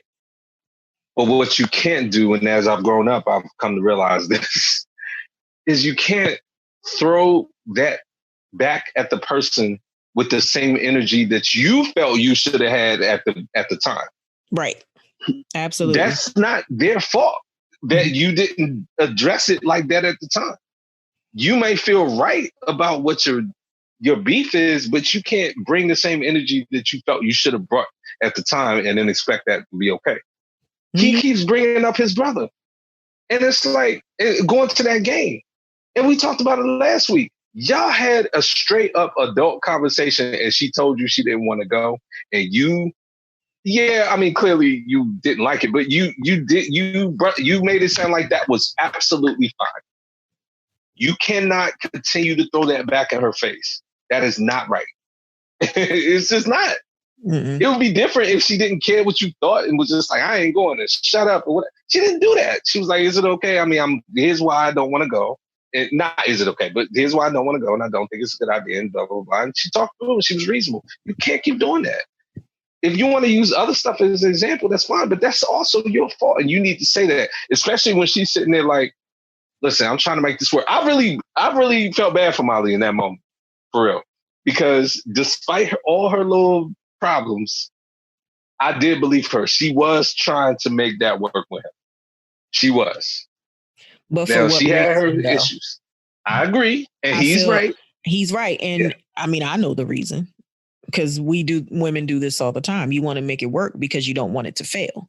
But is it the relationship or situation that you should even be in it? Like, you shouldn't have to work so hard for something that is supposedly right for you. I agree. Yeah, I'm not saying he's wrong for ending it. I'm just saying there were parts of it that was wrong. Oh, absolutely. It's like, come on. Yeah. He wasn't the perfect guy that we pumped him up to be. Because he seemed like a freaking, saint throughout the whole thing. But I mean, people have their limits and he had his. But the unfortunate thing was that he let things go on too long. And then they had an semi-explosive ending. That actually happened to me in a relationship. Like, this guy was dating for a while. And then all of a sudden he had like this laundry list of things that he did not like about me. And I'm like, you can't do that to me now. Yeah. That time when you did this and that time when you did that. Like, that doesn't work today. Because had you told me that time that you didn't like that, then perhaps I could have thought about how I responded or behaved the next time that situation. You know what I'm saying? You don't give the person the opportunity to learn from their mistakes if there's 6-7 months of mistakes in your eyes happening that you never told them about. That's not fair to that person. And it definitely wasn't fair to Molly that he was like, well, you've been doing this and you've been doing that, all those months or whatever. But yeah. And the last thing I'll say, and then we'll kind of converge on the main thing. But and as I've grown, you got to take ownership of your role in things. Like you said, that the guy you were with, what you have to say is, look, I didn't give you the opportunity at that point. I should have said I had a problem with it. I should have said I had a problem with this. That is what I've done to lessen this relationship, is not be honest about even stuff like that. Like, I take ownership of that part of it. However you want to say it. You know what I'm saying? But you can't throw something on another person and then throw your hands up. Like, you just can't do that. So anyway, All right, let's get to the main thing. So Issa and Condola. Now, or excuse me, Lawrence and Condola and Issa. And the baby. The trifecta. look, the quad. It's a quad. It's a quad now. Your general thought. I think Issa's reaction is a perfect reaction. You can't blame her for reacting. She has every right to feel how she feels. It might have seemed a little like, dang, you just going to let this dude go just because, oh, she's okay to feel like that. She was in a fantasy land. It was the guy that she loved that was with before. They're finally back on track, blah, blah, blah. She had the whole fairy tale lined up, you know? So I don't fault Issa for her reaction or being upset or whatever. Condola, I don't fault her for wanting to keep the baby. It's her body. Like, you know, I know Lawrence was like, this is not what I had planned, but I mean, neither was it. She wasn't planning it either, obviously. Correct. And to flippantly say, well, you know, is it mine? First of all, is it mine? In the way that he said it could have been done so much better. And two, just, you know, he didn't say get rid of it, but the inflection in his tone was kind of like, I mean, you ain't gonna keep it. Right? I'm waiting for the part where you tell me you're getting rid of it. You're not gonna keep it. Right. But I think we talked about this before, like in her past relationship, I think it didn't work out because she didn't want to have kids or something like that. And then, you know, she gets pregnant by Lawrence and she's like, I want to keep it. And she's like, you can be in or out his life as much as you wish, which is a dumb thing to say. You're going to be in this kid's life. But his whole reaction to her, I like the way he carefully explained it to Issa.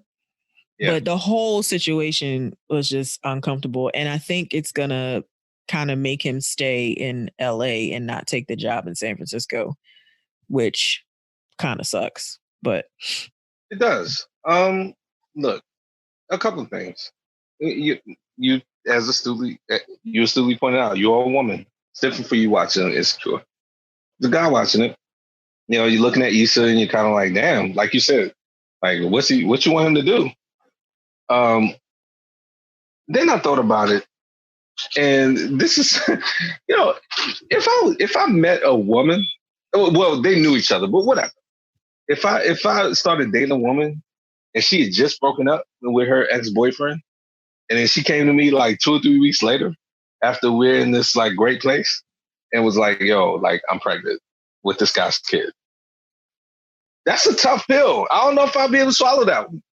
No matter how much you know what I'm saying? After 2-3 weeks. I mean, exactly. You haven't invested anything. Yeah, now, or so then fine. That was probably bad. Let me go to, if I had an ex, so I'm dreaming of any like ex I've been with that I was semi-serious with. And we were trying to get back together. And it was on the heels of her breaking up with somebody else and she was pregnant and had that guy's kid or was carrying that guy's child. I don't know. That probably would pump the brakes on whatever we were doing because and she was like, I'm keeping it. Which, you know, whatever. Then it'd be like, really? Okay, well, guess we have to break up at least for now because I can't be around for this. Now, that's kind of my visceral reaction, but you never know how you're going to react until you're in a situation. So I you know, I sympathize with everyone in that situation. Condola, now, her saying, you know, you could be this kid's life. I agree with you. That's not a realistic thing to say to someone, but I at least see the sentiment. I think we all see the sentiment that she was saying. Basically, she was getting the point across, like, this is not about you and trying to keep you around. Mm-hmm. And I think that's in keeping with her character that they've built up. Like, it's not like Condola's out here. Yeah, she probably, I mean, in the perfect world, maybe she didn't want to stay with Lawrence or whatever. But she's not out here about to try to trap this dude with a child as her sole motivation. That's not where she's coming from. So I like that she handled it with a lot of grace when he asked her, was it hers or was it his? Oh, yeah. I mean, she, clearly she was offended, but she kind of just answered that, and kept moving, because I thought that was going to be like, whoa, Slim. Right. And I think because of that is why then he got delicate after that. Like, oh, I kind of came out with that pretty quick. Let me pull the stick back. I think for all the reasons that he and Issa thought it might be able to work, I think he may still go. Or at least maybe the season will start out with him still preparing to go. I'll put it that way. Because it's not that far away. Condola, it's not like, she's pretty stable. She has her own job and stuff. So they could kind of try to make it work, long distance and just try to figure it out. So I think at least for the show's sake, they're going to try to write it where he's still going to see. Now, how do you think this plays with Issa and Nathan? And then Kyle, So I thought about this. Yeah. Issa has a backup plan. If she, you know what I'm saying? She got somebody to run to again, which sucks because Nathan would obviously be a rebound if that were to happen. I'm glad they had the talk though, when he was like, I just felt like I needed to put it all out there. And, so that was very mature. Though their relationship has probably become the most mature relationship on the show, if you really want to think about it.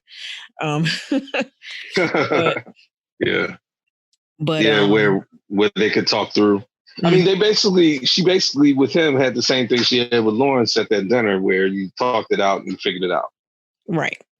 Yeah. And so I don't know. It just, maybe Nathan will now see himself as a contender, like even more of a contender. I mean, I don't know. I just hope that that's not what happens, that because Lawrence's situation is disappointing, she just falls in the arms of Nathan. I don't like that idea.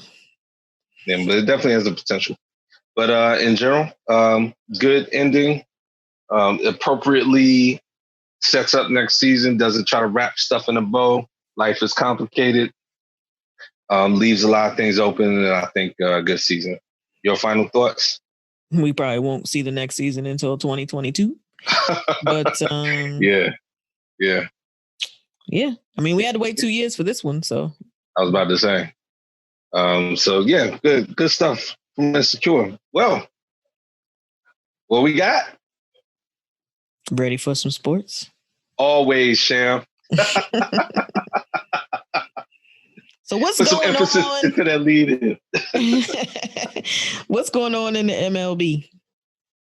I always like to say they're tripping. All right, look, every MLB story is short as hell. Basically,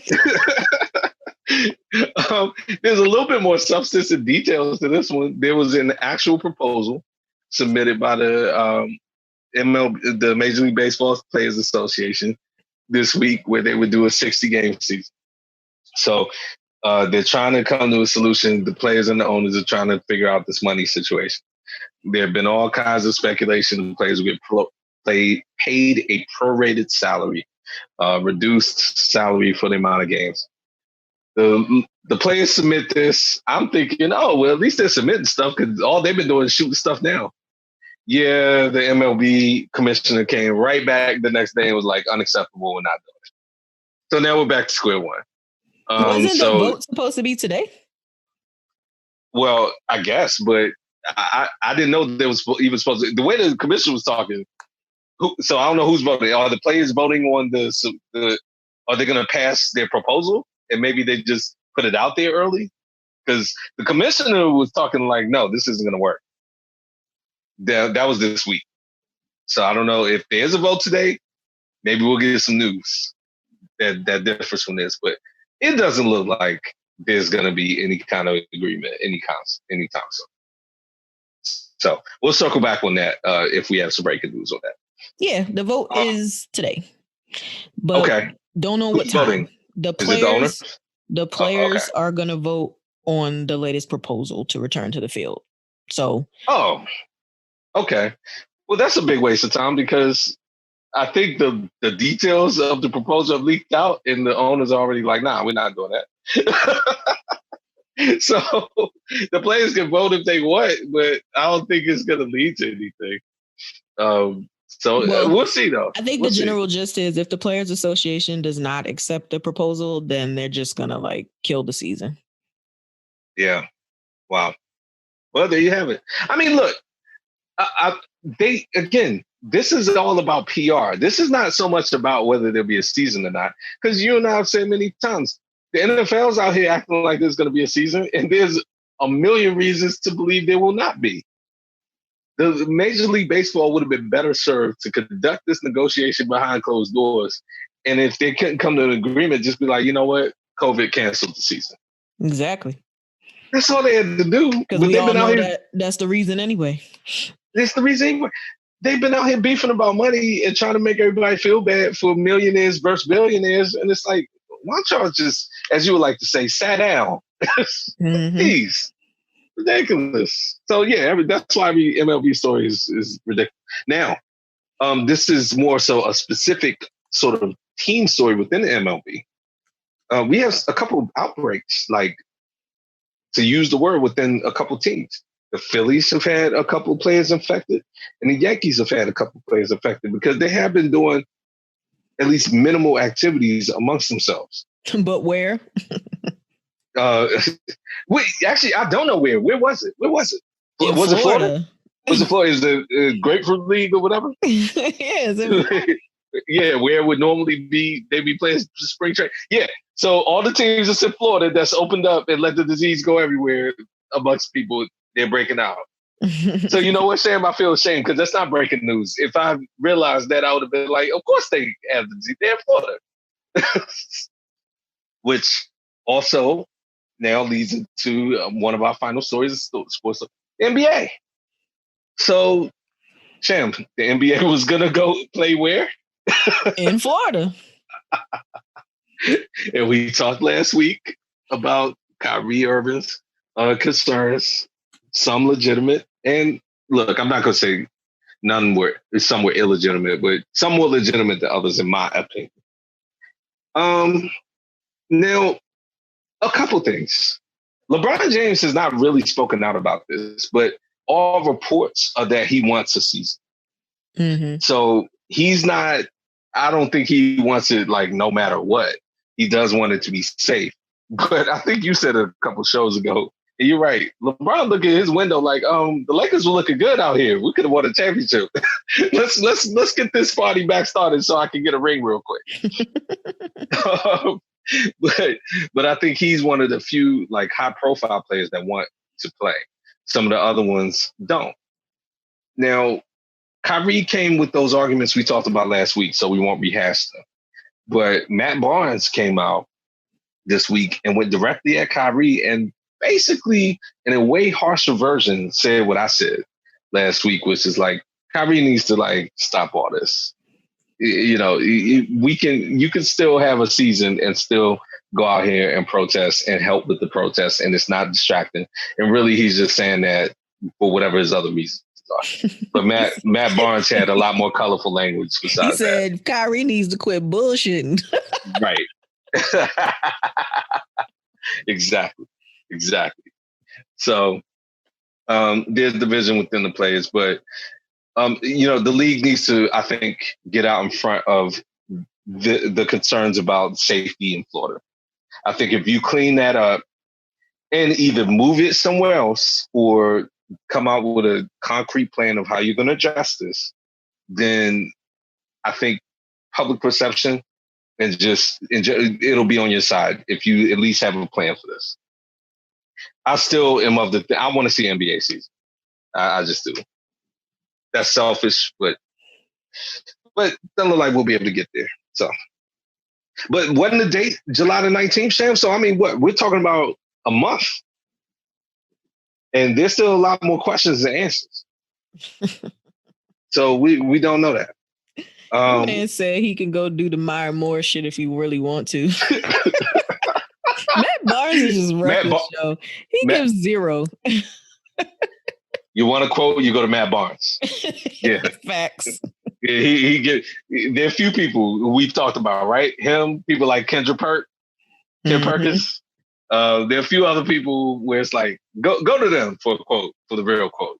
If but you want the to start Maya some shit. Moore thing though is very extraordinary. So to use that comment, it's just kind of like crazy. But she's sitting out another season to work on criminal justice reform. So shout out to her, but to keep her out of the argument because she's doing work out here. She's doing real work, and she didn't try to give you any fluff about it. Right. She's like, this is what I'm going to do. Correct. I'm going to sit out and do this work. She never came out and was like, the whole league should do this. Yeah, and quite frankly, I mean, WNBA players, as other women in other leagues, they're not getting paid enough for me to look at her and be like, oh, look at you passing up on this. Go do what you need to do until y'all get equal pay. For her, she's accomplished everything that there is to accomplish as a basketball player. So there's nothing else for her to prove. She's already one of the greatest to ever do it, and she's won multiple championships on the college professional level, and she's an Olympic gold medalist, and she's been an MVP. She can't do anything else, pretty much. So now, meanwhile, Kyrie, he has a ring, but I mean, besides that, everywhere he goes, everyone in the locker room hates him, and the teams get better immediately after he leaves. But except Cleveland with LeBron that time. But anyway, so finally, NFL, which Sham, you said it a couple shows now, and I knew it, but we keep acting like this NFL season is going to happen, and the NFL keeps acting like that. There's no reason to believe that the NFL season is going to, even if it did happen, going to happen in a way that resembles anything we've seen. Like, it's just, I don't know, but there's still stories coming out, and it's crazy. So Hard Knocks, the participants of Hard Knocks have been announced. Now, first of all, I haven't even heard anything about camp even resuming the way it's supposed to. So, okay, I guess this is operating under the assumption that there will be camps and that they will start. Normally, camps begin, I want to say, at the, right after the 4th of July, like maybe mid-July. I don't know. Who knows? But anyway, so the Chargers and the Rams, the LA teams, they're going to do like a 2-team focus on Hard Knocks. So in the Rams case, obviously, they've settled in. Everybody loves that team. Chargers, nobody goes to their games. So it's just going to be probably back and forth between which team does the city accept or not. I think it's going to be interesting. No more Phillip Rivers at the Chargers. So Tyrod Taylor, who we came for on this show. Holding clipboards out here. Holding clipboards. Yeah. You hold your clipboard, you bide your time till you get your opportunity. Let's go, Tyrod. Keep your head up. I'm so happy to see you out. I mean, I don't want to play in the Raiders, but whatever. And and then with the Rams, interesting little season for them. If all things being considered in the vacuum. They're coming off a disappointing season, 2 seasons now removed, or a season removed from a Super Bowl appearance. They didn't even make the playoffs last year. They no longer have Todd Gurley, and there are a lot of questions about Jared Goff. So, and in turn, a few questions starting to crop up about Boy Genius, so-called. Man, they must have really hated Todd Gurley. Yeah. I mean, it made no sense. You paid him and then you didn't, and then you put him on the shelf and didn't use him. It must have been something personal. So we'll now they have to contend with your boy Jimmy G and the Niners, who seem to be them and the Seahawks seem to be the bosses of that division. So it'll be interesting to see how the Rams operate behind closed doors. But that's the Hard Knocks news. Mm-hmm. Any thoughts on any of these teams? No. You okay? I'm still on Phase Sham. Because honestly, I'm not expecting there to be a season. Like somebody, it's been a big deal, and people are asking on Twitter about Brandon Brooks' injury, Eagles offensive lineman. And I'm like, okay, what does that mean for us? Nothing, because we're not playing this year. He just going to be sidelined with everybody else. So, whatever. Yeah. I'm trying to figure out how these folks is getting injured though. He tore his left Achilles. Deebo Samuel over in San Francisco guy has a Jones fracture. Like, camp ain't even started yet. How y'all getting these injuries? You know, a lot of these injuries, man. And I know it's painful rehab, but when guys will say something like, "Oh, I slipped in the kitchen and like hit the counter," it's like, word, my guy, yeah, you out. Like you were doing something. You were supposed to be doing. Like, what were you doing? Yeah, come on, guy. But listen, for Hard Knocks and the NFL to even make this kind of commitment, basically what you're saying is we're going to start following these people around with cameras with the expectation that they'll be showing up to camp in 3 weeks. So what does the NFL know that we don't know? That's, I'm wrapping my brain around that. I mean, they don't know anything. I think they just are trying to be as positive as they can and do business as usual, but they don't know anything because no one knows anything. Sam, people already tripping about wear masks and it's summertime, they want to go to the beach. Can you imagine all these people who want to watch football and when that first game doesn't come on in September? They're going to start tripping. I think it'll make people act worse, not better. They're going to have to play games without fans. That'll be weird. We talk about basketball being weird. You want to see a football? I would watch it. I definitely will watch it. Let's get that straight. Absolutely. Everybody be in front of their TV. You know what I mean? Millions of dollars these networks would make. Yeah. Advertisers. Yeah. Absolutely. Matter of fact, I think I'd be more interested in watching a football game without fans than a basketball game without fans. Because yeah. Now you hear all the hits and stuff. It'd be great. Don't knock it till you try it. Yeah, we'll see. Last couple stories, and Sham, really, this tied into cancel culture and what we talked about last week. But I wanted to really kind of end on getting a lot of both of our thoughts on this. So let's start locally. The statue of George Preston Marshall, who we have talked about on this show at length in the Redskins, essentially the founder. Part of the reason why half these people in DC are Cowboys fans. Yep. Exactly. And the articles and everything have gone deep into it. It's been removed from RFK Stadium. So it's an interesting little history with George Preston Marshall and RFK. So basically, RFK Stadium, the former home of the Washington Redskins, when it was in DC, it was called DC Stadium when it was initially built in '62. George Preston Marshall had been the owner of the Redskins since they had been in Boston since the 30s. And in '62, Robert Kennedy, amongst other people, because the stadium was being built on federal land, that's how they arm twisted George Marshall into integrating. They basically were like, look, we're not going to lease this stadium out to you and your team until you bring in black players, which eventually led to Bobby Mitchell being brought in. And that happened in '62. Ironically, then Kennedy gets assassinated not too long after that, and they renamed the stadium for him. But George Preston Marshall died right around there, so it was kind of a finger in the eye to him. He didn't like Kennedy for forcing him to bring in black players. He actually said that he would sign African-American players when the Harlem Globetrotters sign white players. I mean, try to throw it back at us. Yeah, that's the quote that's been running around all week. So that statue got taken down.